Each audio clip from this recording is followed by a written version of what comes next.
host AVIK, and today we have an episode that's all about building a widely successful business without losing yourself along the way. Our guest today is Lezly Kaye. So, welcome to the show, Leslie. Thank you so much for having me. Lovely, lovely. So, Leslie, like before we start our conversation, I'd quickly love to introduce you to all of our listeners. Dear listeners, Leslie isn't just any business mentor. So she is a leading CEO architect in Australia, a powerhouse who's built a $60 million empire and a guide for high achieving women who want it all. So growth, purpose, fulfillment, everything. So Leslie has mastered the art of scaling the businesses while also staying grounded in personal alignment and the well-being. Mm. So get ready to dive into the power of resilience, redefining the success, and leading with the pleasure because Leslie's here to show us it's all possible. So welcome to the show, Leslie. Thank you so much. I'm so excited. Lovely, lovely. So, Leslie, to start with, let's start big. So, how do you see the pleasure and business success working all together? I mean, Yeah. are they truly compatible, or if you can share? Yeah, mm, I think everything is compatible if you want it bad enough. I think it's quite easy to, I almost want to say like put your blinkers on and pretend that the world isn't based in this like hedonistic desire for pleasure. Now, some people, when you say the word pleasure, think of sex. Some people, when you say the word pleasure, think of food. Some people, when you say the word pleasure, think of a massage. And I think, combining the world of business and pleasure for me is just about combining your business goals with your personal goals and ensuring you're operating from a place of desire. So you're operating from a place of like deeply understanding who you are and moving in the direction of a life that feels more pleasurable. Now, what I mean by that, I mean, if you want to go as far as pleasurable in the bedroom, then yes, by all means, I think all entrepreneurs should be, I was going to say well fucked, but you said not to swear, but I did. I had to say it. It wouldn't have had the same effect if I didn't. But pleasure actually goes deeper than that. That is kind of surface level pleasure. So pleasure could be walking barefoot on the grass and actually spending the time to feel the sensations that are running through your body as you walk barefoot on the grass. Pleasure could be walking along the beach and feeling the wind like caress your skin and having the capacity to be present in that moment to feel the sensations that are rippling across your body. For me, it's like success with fulfillment and true purpose, and not just the desire to have something because we feel a lack of something else. Like I need to be successful to prove that I'm worthy, or I need to build bigger, more, faster because I'm not fulfilled with what I currently have. So yeah, for me, this principle of pleasure in business is almost the luxury of being present in your life. And I say that because for a lot of entrepreneurs, presence tends to feel like a luxury because a lot of people are so busy like focusing on what's next. They're not truly with what's right here, right now. Exactly. I totally agree. Yeah, definitely. So, you talk a lot about scaling without losing yourself. So, uh, if you can share a key strategy to help entrepreneurs find that balance. Like, Yeah, outsourcing. So one of the systems that we use is looking at where entrepreneurs specifically, especially as they're wanting to grow, are potentially holding on to control, mm, aren't trusting people to support them along their journey, and where they need to implement systems, processes, people, structures inside of their business that are going to free up more time for them to focus working on the business rather than in the business. And inside of that process, also working on the mindset and the self-awareness and the internal growth that they need to step into becoming the leaders that mm, can actually lead multi-7 or 8-figure businesses. Okay, got it. And like many of us believe that building an empire which requires sacrificing personal happinesses as well. So how do you respond to that? Bullshit. I'm on my way to having 2 7-figure companies, and my intention is to take them to multi-7 figures. And I'm the happiest I've ever been. Yeah, I think it is more of this illusion, or if your desire for success or your desire for money comes from a place of lack inside of yourself. yeah, And that's sort of the catalyst. It's like, I don't sacrifice anything. In fact, I use my business as a catalyst of transformation to ensure that I'm not sacrificing. I use it to reflect the way I relate, the way that I love myself, the way that I treat myself, the relationship that I have with myself. So, from that lens and from that place, it's actually the only way that I can build a life that doesn't feel like I'm sacrificing. And truly, you know, there was actually a part of me that for a period of time that shamed this desire for success, that shamed this hunger for more, that shamed the entrepreneur and the like the badass businesswoman in me. And it was actually from that place that I felt like I was sacrificing, because it's like I felt like I wasn't truly feminine or woman enough, or wasn't following these rules of like polarity or femininity. And it's like I had to give up a part of me, or I felt like I had to give up a part of me to fit into a mold of what society deems to be acceptable for a feminine woman. yeah. So actually, it's been the biggest catalyst for me to realize that my power is in mm, the full spectrum of what makes me the woman that I am.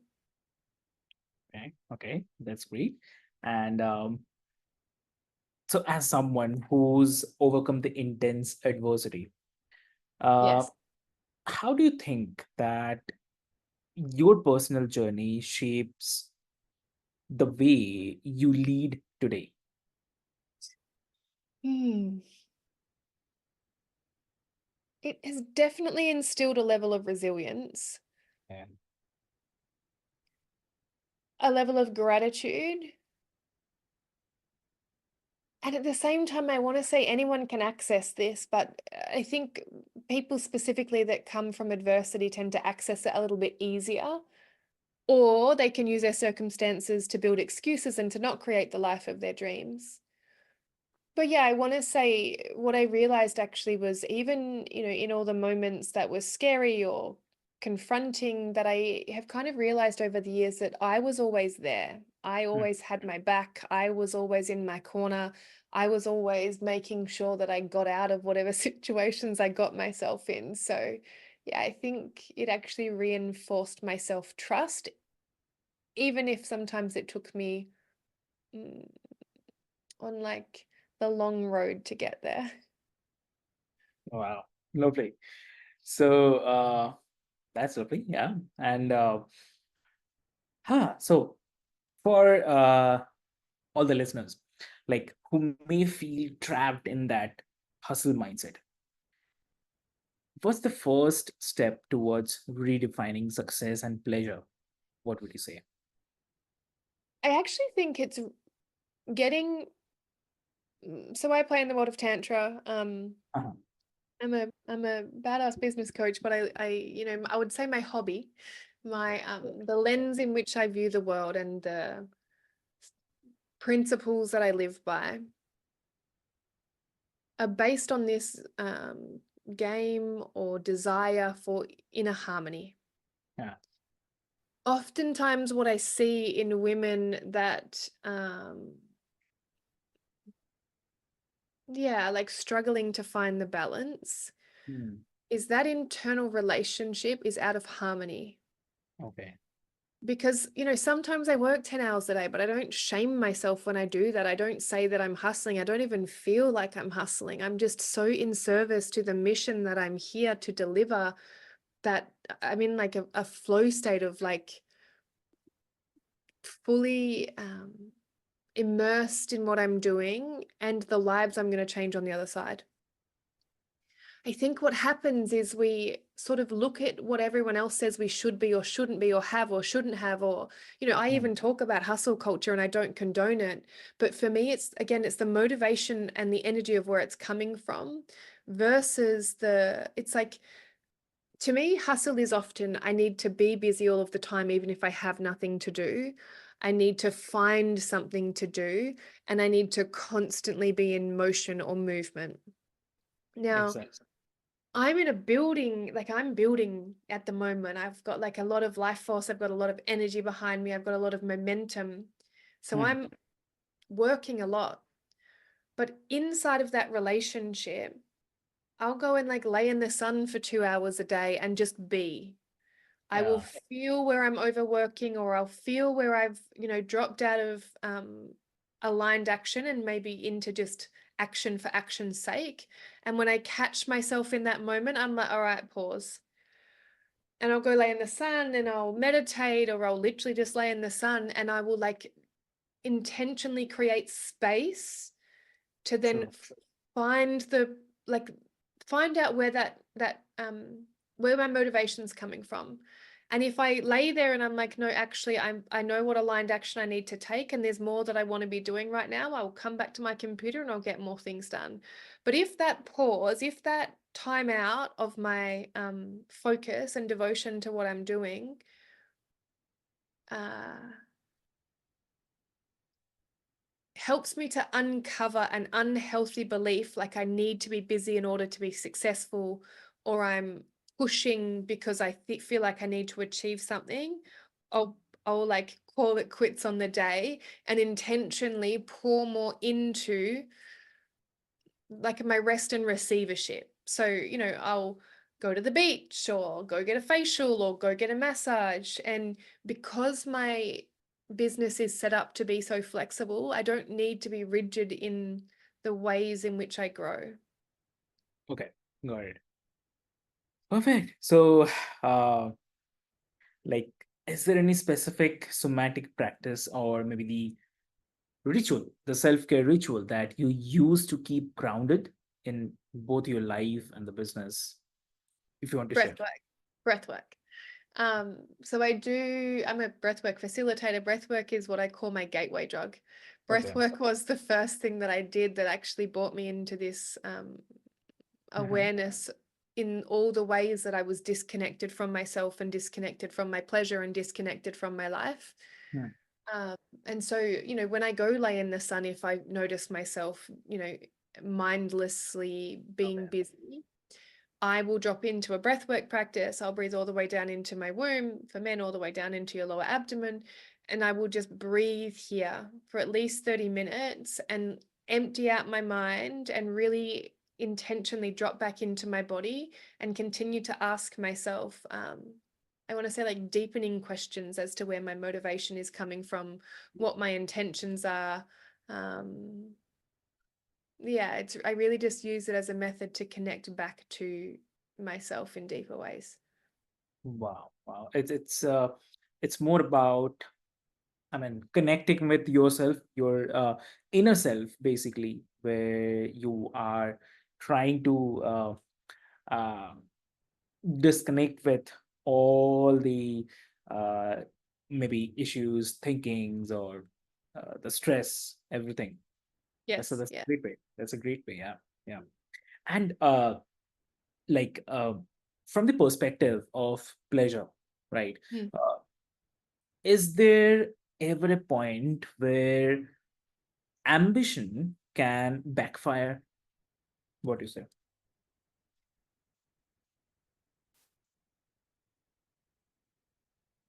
Yeah, if you're not building a connection with your body along the way, if we're all mind, no body, we're actually disconnected from our pleasure because we feel our pleasure. Pleasure. We don't think about pleasure. Um, any growth or ambition Hmm. that makes it okay to sacrifice ourselves in the process. Okay. Hmm. Okay. So, so how can someone recognize that before it's too late? Yeah, numbness. So if you want to talk about pleasure specifically and specifically for women, a lot of women that are disconnected from their body and disconnected from themselves have a lot of sexual numbness. Um, Even anxiety can be forms of pushing too hard and not actually allowing pleasure in your life.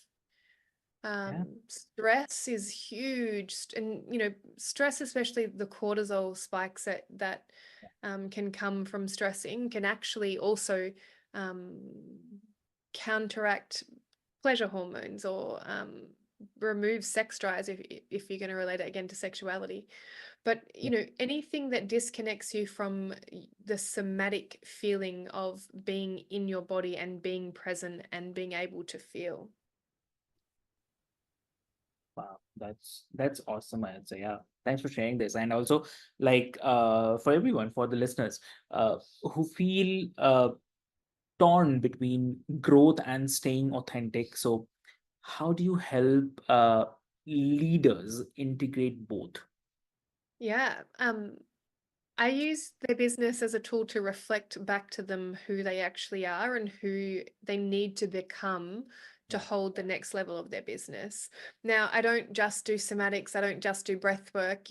My work is deeply steeped in strategy, and I have the capacity to systemize, outsource, implement marketing and growth strategies in businesses. It's what I've done time and time again in my own businesses for all of my clients. But I don't only operate in the mind, Okay. and I use our businesses or overwhelm or shut down or stress as a deep self-reflection tool to actually help leaders be introspective in all the ways in which they're not truly showing up for their lives in a way that feels good. Oftentimes I see leaders that have lives that look good, like I've got the Mm, multi-million-dollar business or this multi-six-figure business, and their Instagram looks great, but they're so disconnected and they don't understand joy or happiness, either not even pleasure, even just like happiness. um but I also understand the fear around losing success, and I have the exactly. capacity to hold leaders in. We're not sacrificing here. I'm not saying that you can't have a multi-million dollar business. In fact, I want you to have a multi-million dollar business, and I know the ways to help you get there. Yeah. But it's also, one of my pillars is mastery, and the mastery in itself is actually understanding what you're doing it for. Mm, Why do you want the big business? Why do you want the success? And how can you master your self relationship whilst building the business of your dreams? And it can be really supportive to have someone hold your hand in that process who's done it all before. mm, exactly. That's very true. Yeah. Lovely. Great. So, Leslie, thank you so much for such an inspiring and, I'd say, honest and eye-opening conversation. So, like, you have actually shown us, like, that pleasure and the purpose can coexist, and that real success includes thriving both personally and professionally. So, thank you so much for this. And for the listeners, I would love to mention, like, I hope that this episode leaves you feeling empowered to redefine what it means to succeed, like without compromising who you are today. So, yeah. And before we wrap, Leslie, if someone wants to connect with you, wants to have a discussion about maybe for in any of the topics that we have discussed today, so how they can connect with you. Yeah, jump across to my Instagram, check the show notes for how to spell my name, because Lezly spelt with a Z, Lezly Kaye on all major platforms. Slide into my DMs. I would be honored to start a conversation and see if there's any way I can help. Perfect, perfect. So, dear listeners, what I'll do, I'll put the Instagram link into the show notes so that it will be much easier for all of you to reach out to her.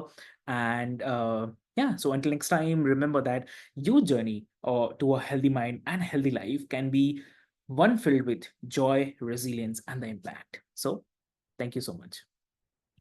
Thank you.